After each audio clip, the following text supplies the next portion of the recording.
Yo guys, welcome back.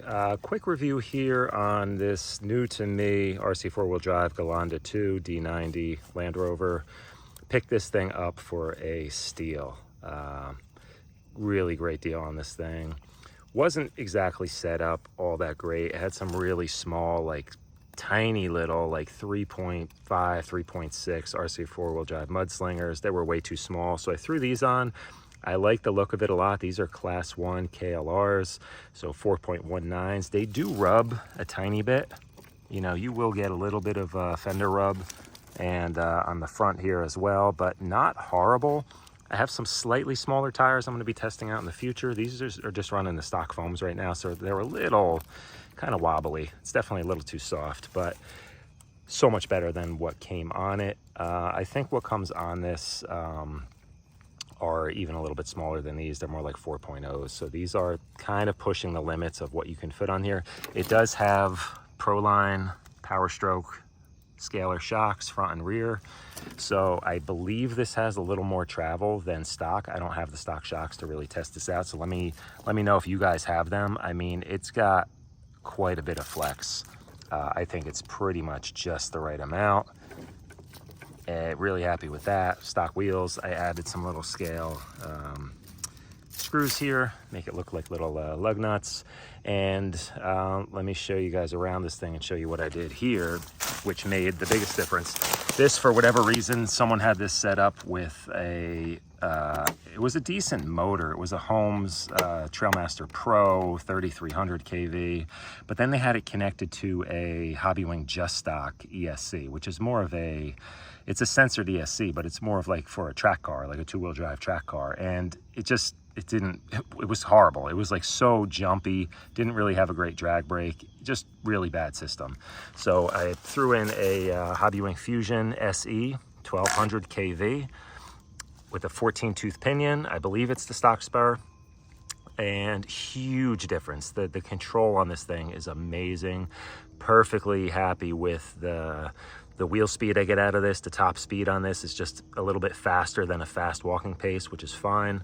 It's got tons of punch, but the control on this thing of just the slow creep that you can do with this is just craziness. It's so slow, so controlled. It's amazing. It's like night and day difference how much better this thing is. I also took the battery tray out of the back, removed that, and I made used some Kydex plastic, which is heat moldable plastic, and I just made kind of like a U-channel shape here, and I screwed it into, there's a screw on either side that go in and actually hold the dashboard in. I'm just using a piece of foam in here, jammed in here, and it seems to be perfectly fine. I'll eventually kind of drill some of this out to save some weight, and I'll put a battery strap on here, but just running a 2200 3S pack in here fits perfectly fine. And now I don't have to mess with one thing that I really don't like about this truck. Oh, my connector's hanging out here, how embarrassing. One thing I don't like about this truck is the body clips. The body clips, I'll show you in a second here. Let me just get this in. The body clips go in from here, and there's a little pin that sticks up. It's nearly impossible to get to. If you have this truck, you know exactly what I'm talking about. It's a really bad design, but now with the battery mounted here, I never have to take the body off. So absolute improvement there. And I'll show you guys here if you haven't seen it. Guy I got it from, or some previous owner at some point, did some extra lighting here. We got Indiana Jones hanging out inside doing the hard work today, and guy did a great job with the lighting. I'm actually missing a little lens cover here. That annoys me. I doubt I can get just that. Would be nice if I could, but yeah, super detailed interior on this thing. I love this truck, man. It is so cool. It's so much fun to drive. And with this, with the class 1 tires on here, you get a good amount of clearance, like just enough to get, you know, you can see I'm rubbing the axles here pretty good, but it makes it fun. It makes it so much fun to drive. It's so realistic to drive this thing. It's just great. So I don't know how much more I'm going to do to this. I'm going to try the other tires because I think they're going to have just a tiny bit more clearance, and I'll see if they hook up better than these. Maybe I'll keep those or some. Yeah, I'll experiment with different tires, but definitely need some different inserts. I may end up with some Endura silicones in here. They do make a class 1 insert. For now, I have some hair buns on order. I'm going to try those in here. I do want something waterproof because I don't want to submerge this thing, but I will end up running this through some streams and stuff at times. I just think that's a ton of fun. I'll probably end up doing like the safari rack on here and just scaling it out a little more than it is. Maybe a little ladder for the back, spare tires. I don't know. We'll see. We'll see. Maybe I love this color scheme. I think it's really cool, but I've been wanting to do like a camel trophy truck theme for a long time, and this might be the truck to do it on. So we'll see. Maybe somewhere down the road, if it starts getting scraped up and beat up looking, maybe I go with that theme and just repaint everything. So yeah, so I also definitely want to do like the bull bar with the winch plate on the front and get a working winch on here. So yeah, just stuff like that. But man, the Fusion SE is just, it made such a difference on this truck. I absolutely love it. So, and you can get a good deal on them. A-Main, you can usually find a coupon and you can get it for like, I don't know, around 60 bucks, 65 bucks shipped with tax and everything. So can't go wrong with that. But yeah, guys, enjoy the running video, and you'll be seeing more of this in the future. You know, whatever I do to it, every once in a while, I'll make a video, and I'll be getting out with some other hard body stuff at some point. And I've just been really enjoying this scale side of this hobby more and more lately. And you're going to see a lot more of this. I do want to get these marker lights working. Those need to be hooked up. They do have a little provision for a tiny little LED. And the LED on the interior there is a little bright. I may have to just kind of tone those down a little bit, but I like it, man. Let me know what you guys think. If you have one of these, if there's any other mods you would recommend doing. Overall, man, this thing works great. BEC is set to 7.4 volts. This is the stock RC4 wheel drive servo. Pretty happy with it. Yeah, you do get some shift here with full lock to lock, but hey, it's probably like that in real life. I don't know how, you know, it's a Land Rover. But yeah, enjoy, guys. I'll catch you in the next video. Later. Okay, on to the running video here. Let's talk about what I like about this truck. And the first thing has to be the looks. This truck just looks so good. Everything about it is just really, really scale and really accurate. And it just, to me, looks like a real truck, and that just makes the experience so much better for me to go out and drive this thing. I do really love the paint scheme on here. I think that looks great.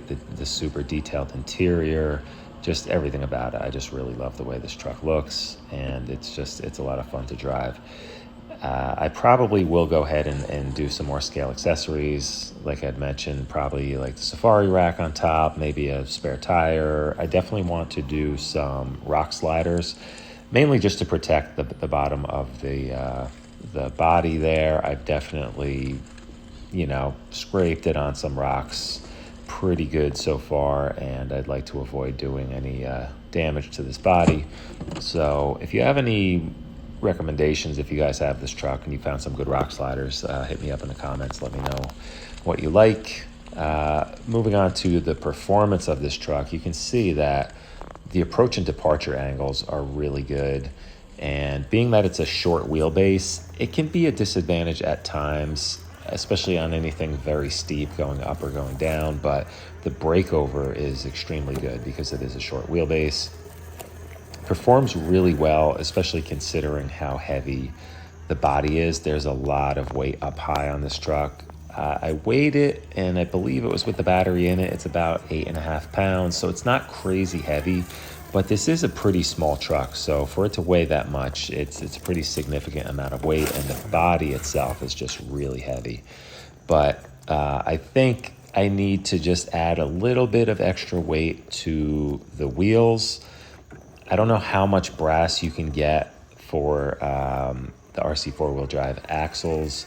but they are metal axles, so they should have a decent amount of weight already. I think just adding a tiny bit of weight to the wheels, either with a brass beadlock ring, or if I end up using the Endura silicone inserts, I'm talking like 40, 50 grams per wheel should be at just about right, just to help offset the weight of the body. There's a few times you can see I get into a little bit of a three-wheel action, and I think just having a little bit of extra weight on the wheels would just add some extra stability to this truck. Such control. Damn. Here you can see just the unbelievable control you have with the Fusion, especially the 1200. I really think the 1200 just adds that much more control down low, but it's really incredible.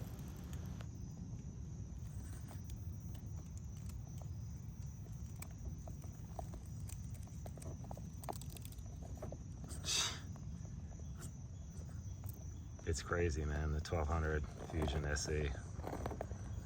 Smoothest motor ESC combo I've ever used.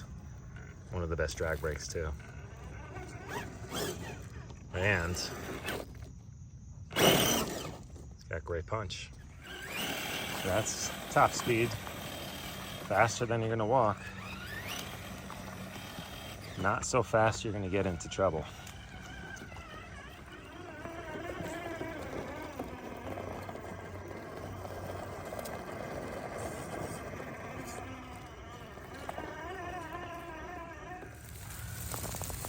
Okay, so here's an example of where the short wheelbase is not really an advantage.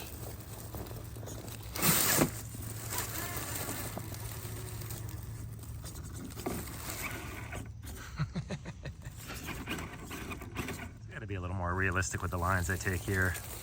With this, it's a heavy, hard body. Weight distribution isn't the best. Class 1 tires, got to be a little realistic, but that's what makes it so much fun. So these are KLR copies, as far as I know. I got them off Amazon. There were some comments on there that these were being made in the original factory after some bankruptcy issue or something or other. I don't know, but the compound on these definitely seems to be too firm to really be what I would think would be like a legit KLR. They work really well though, and honestly they do add to some of the realism, because you do get some tire slip like you would in real life. I don't know, like, and maybe in some ways it's actually keeping me from doing lines that I shouldn't do with this truck, because I really don't want to screw up the body on this thing, and I don't want to put this truck in positions where if I make a little mistake and misjudge something, it's going to come tumbling down a hill and just end up in pieces. So knowing that the tires are there as kind of a limiting factor right from the start, like if I get just enough wheel slip, I'm like, well, I'm not going to make this climb, and I'll stop before I get into trouble. So I honestly don't mind. I am going to be experimenting with some other kind of cheapy tires, just because I think the sizing is probably going to be about right, so I can just experiment to figure out what size tire I want. I think right in that, these are about 106 millimeters, so 4.19, like a true 4.19, so maybe closer to a 4.0 might be a little bit better for this. But anyway, that's it guys. Thanks for watching. Stay tuned, and I'll catch you in the next video. Later.